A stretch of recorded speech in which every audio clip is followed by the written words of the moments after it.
For more than 30 years, Joseph G. Bella worked with the Department of Employment and Training at the Commonwealth of Massachusetts to find good jobs for the veterans that sacrificed so much for the United States. Born in 1946, Mr. Bella was quick to realize his own calling to serve as he joined the United States military's Field Artillery Division during the Vietnam War, where he served for 3 years. Following his departure from the military, Mr. Bella earned a college degree, becoming the first in his family to do so. He later joined the Western Electric Company, but sadly this was not to last. Due to the oil embargo of the early 1970s, he was one of thousands of people who were laid off. Not one to dwell on his misfortune, Mr. Bella quickly contacted a government program designed to train individuals such as himself and provide them with skills to re-enter the workforce. This program, the Comprehensive Employment and Training Act, or CETA, assigned Mr. Bella a counselor who helped him to find his next opportunity. As fate would have it, this opportunity called for a senior interviewer. At first, Mr. Bella was not interested in this assignment, since he did not have a great deal of experience working directly with the public. But at the urging of his counselor, he decided to give it a try. His degree qualified him to start at a higher salary and a more prestigious title, but he was still unsure about his new responsibilities. At that time, he worked under a supervisor, who was nice, but insistent. She told Mr. Bella in no uncertain terms, "There's your desk, there's your chair, you start today." In less than 3 weeks' time, Mr. Bella had fully caught on and was putting others to work as a successful senior interviewer.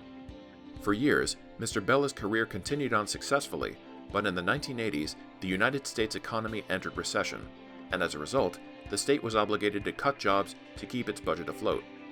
Mr. Bella was offered the choice to be laid off or to transfer from Lawrence to Boston. Given his youth and ability, he chose the latter.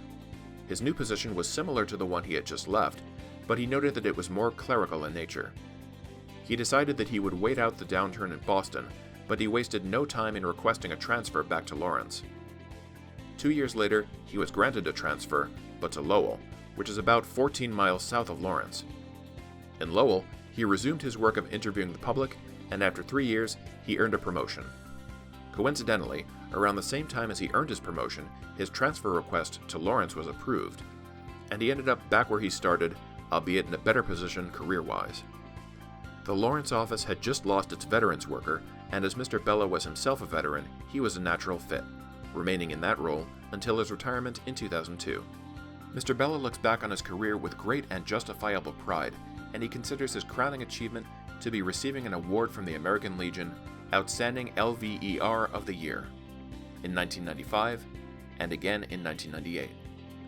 The award is presented to the veteran interviewer who employed the most veterans in the Commonwealth of Massachusetts, and Mr. Bella is proud to have earned that distinction twice.